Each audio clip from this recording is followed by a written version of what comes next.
So I've been using the beta for watchOS 10 since Apple announced it at their keynote this year at WWDC 2023, and these are going to be my initial impressions of it because there's quite a bit that's changed and some things that I really wish they had added that they didn't. So we're going to dive into all of those right now. And first off, I just want to mention that it's nice to see an OS 10 back in the lineup. I grew up with OS 9 to OS 10. Funny to see OS 10 back in the lineup, but on the watch this time. Not actually important, just something I like because I'm weird. But anyway, let's get into what's actually changed. So the first two things I want to talk about that did change are things that are probably going to take some time for people to get used to, which are the new ways you interact with your app screen and Control Center. I'll be honest, I'm sure I'm probably one of the few people who really actually enjoyed the original Apple Watch interface, this sort of watch in the center of the universe with apps all spread around it. I personally really liked that, and I actually have my apps laid out in groups spread out across this interface. And it's not that anymore. It's a scrolling list of app icons, similar to what you could do with the list view that they added, but you still have list view. So what's this new interface? Well, the new interface takes the original concept of the orb-looking app icons and lists them out in a row. It took me some getting used to because the arrangement I used to have is just gone now. It's completely new. And when you're scrolling through it, you can arrange things in an order, and I kind of did that, but for me, it's not quite the same. Again, I personally liked the floating app icon layout. That was super unique and I think was one of the best watch interfaces out there. This new one is still not bad, but it's going to take some getting used to for a lot of users. I'm still getting used to it and I don't have solid thoughts on it, but for now I'll say I'm getting used to it, which is pretty much Apple's mantra. Now, when it comes to Control Center, the actual interface design for Control Center is the same, but the way you call it up is much better and a design choice that I can really get behind. The way you used to pull up Control Center was to swipe up from the bottom of the screen when you were on a watch face, and then when you were inside of an application, you would hold at the bottom until it kind of peeked up from the bottom, then you'd swipe. That was not super intuitive in the app, and it was super easy, at least for me personally, to trigger accidentally when I was on a watch face.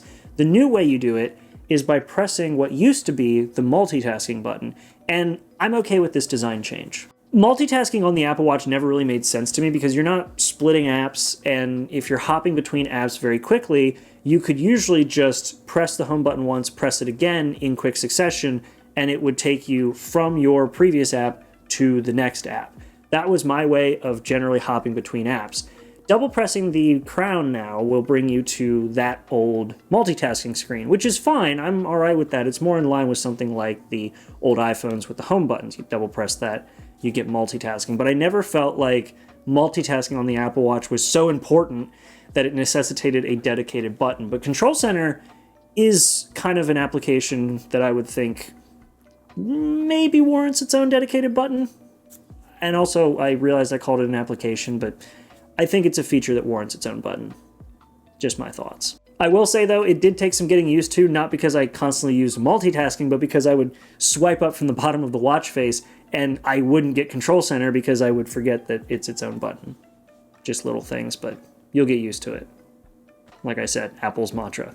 So overall, those are the two biggest changes to the way you interact with the watch. Nothing too crazy, but crazy enough that people are going to have to probably get used to it once it comes up, and I'm sure I'm going to have a lot of people in my family asking if they can go back to the old way, or how do I do this now? It's going to be a little bit confusing early on, but I'm sure everybody will eventually get used to it, and it'll just be the new way that you interact with the watch. It's how it always goes. But now moving on from that, we do also get 2 new watch faces, but unfortunately we still don't get any new custom watch faces. That sucks. I will beat this drum until the drum head breaks. We need dedicated app stores for watch faces. And none of these crappy, it looks like a watch, but it doesn't function and just puts a clock over in the corner. We need a dedicated app store for custom watch faces, please. But we didn't get that this year. But the 2 new watch faces are kind of cool, I guess. I'm personally not going to use them, but we got palette, which is just a color palette that changes throughout the day between the second hand, the minute hand, and the hour hand. Kind of cool. I see these watch faces all the time where they have this cool design that relies on the watch hands, and I wonder how many people actually know how to read a traditional analog watch but, you know, that's just me being old. Speaking of being old, we also get a Snoopy and Woodstock watch face, though I feel like Charlie Brown is kind of timeless, so yeah, we've got that, and it's kind of cool. I like it, and I also like the fact that Snoopy just goes to sleep on top of his doghouse when the watch is in sleep mode. That's kind of cool. Palette watch face is really cool to look at, though again, I'm personally not going to use it. And the Snoopy and Woodhouse one is pretty cool. It reminds me of the Pixar or the Mickey Mouse one. That's always cool to see. It'd be cooler to see custom watch faces, though. In the Workout app, we also now have a new cycling function where you can tether your watch to some cycling accessories that I didn't know existed, where you can actually now have zones for working out with a bike. I don't bike a whole lot. I'm more of a runner and a lifter, but pretty cool. And one of the things that people kind of seem to be glossing over is that there is the fitness API, where developers can, I assume, take better advantage of the sensors in the watch using the same fitness protocols that the Workout app uses. My hope is that we will finally see a drumming workout added, because I put a video out recently, or it's going to be coming out soon, and I am drenched in sweat from an 1.5 hour long drumming session. It's a workout, and I would love to see that added to the Apple Watch, but I mean, we got some updates to cycling. Cool.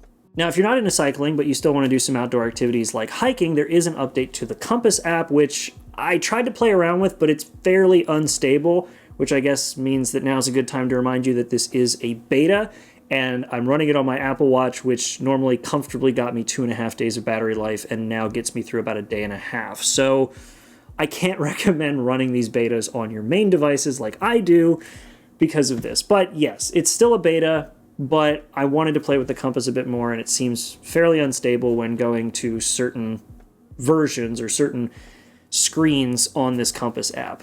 But from what I've seen, they're going to be adding topographical maps to the Compass so that you can see elevation as you're going on a hike. And not only that, but now you have a pretty cool side view as opposed to just a top-down Compass view.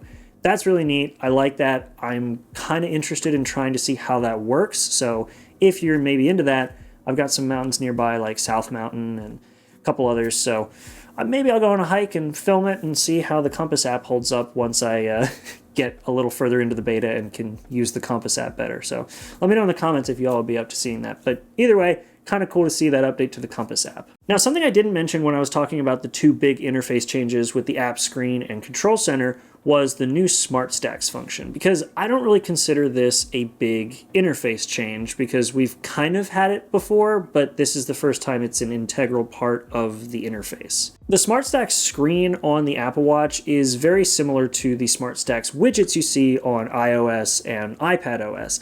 It's essentially taking apps or widgets that you would more commonly want to look at a certain time of day or in a certain location and puts them in a line so you can scroll through and see them. You scroll up from the watch face to bring this up, and we kind of already had this, and I feel like maybe Apple just assumed nobody used it and they wanted to integrate it because they thought it was really cool, or maybe they just assumed people didn't know about this watch face, but we had the Siri watch face. That watch face basically did the same thing. It would see what you would be doing at certain points in the day and just put things up that it assumed you would want based on your location, the time of day, what you were doing, that kind of stuff. This is essentially that, but now you scroll up to get to it, and it's a part of every single watch interface, which, by the way, when I said that I was swiping up to try and get Control Center to come up, this is what I was coming up to. So yeah, if you swipe up now, you don't get Control Center, you get this. I feel like this is one of those interface elements that people will end up using accidentally, where they go to swipe up to Control Center because that's where it used to be, and they'll see that and go, oh, what's this? That's kind of neat or new. But I don't think people are going to actively go and mess around with Smart Stacks unless they really find it super useful, because their daily routines are very predictable and it can pretty much just make those happen because you do the same thing every day, which if you do the same thing every day, I mean, either good on you, you've got way more mental fortitude than I do, or maybe try shaking it up a little. Anyway, that ends my life coaching section of the video. The last big thing I noticed while using this version of watchOS was that a lot of the built-in applications have now been redesigned to take better advantage of the bigger screens that have been making their way onto the watches since roughly the Series 5s. Though interestingly enough, the Series 4s are still supported, which is cool, but I do find it interesting that the Series 4 is still supported by this version of watchOS, making it very close to the same lifespan as an iPhone. These watches get a very, very long support life, almost longer than the phones. Just an interesting thought. But either way, aside from the Series 4, which still has a reasonably big screen, you have bigger screens being better taken advantage of by things like the Weather app, the Stocks app, and kind of the Fitness app with your rings, though I take issue with that app. See, I used to like the Fitness app because you could scroll down and just see all of your fitness data in one shot, and you would have the rings at the top to give you an overview of how you're doing. Now you have to go and scroll through each individual screen because each of your rings gets its own dedicated screen. I don't like that. I really don't. Like, the rings are supposed to be your overview, but then you can scroll down and just see everything nice and compacted with numbers attached to them. Now I have to go through one screen a piece. It doesn't really seem like this version of the Fitness app takes better advantage of this screen space. It feels like there's a lot of wasted screen potential here. Maybe that's just me, but I don't think my stand ring bars need to be as big as about half the screen. Just my thoughts. But things like the Weather app do take better advantage of this screen, and I do like that, especially looking at it on something like the Apple Watch Ultra. It just kind of feels less like a blown up basic weather app and more like a scaled down weather app pulled straight from the iPhone, which I really, really like. Another place where you can see watchOS 10 taking better advantage of these bigger screens is in the call screen. So just like on things like the iPhone where you have this new call card for your contacts that shows a big picture of them, you get that same thing on watchOS. And I personally think it's pretty cool to see Apple finally taking advantage of these bigger screens with applications, watch faces, all of that, now that we don't have something like the tiny Series 3 that was pretty much the smallest and most limiting version of the Apple Watch just last year.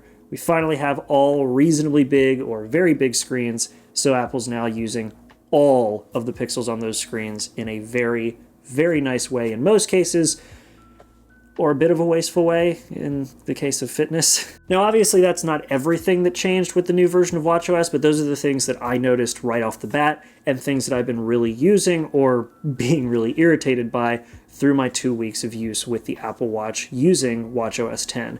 Overall, I think that it's a good update, and I'm really curious to see how Apple is going to refine and improve these things as we get to later and later versions of the beta leading up to the final release. I will be posting a video once the Golden Master version hits sometime in early September, so make sure to subscribe so you don't miss that. Leave a like if you really do enjoy this kind of content, because I am going to be making a lot more of it, and I have a few more betas to talk about, so really excited for that. Leave some comments down below letting me know what you all think about this video, about the new version of watchOS, anything like that. Some calm, civil, fun discussion down below. And aside from that, thank you all so much for watching this video, and I'll see you in the next one. Make sure to be there, and have a good one.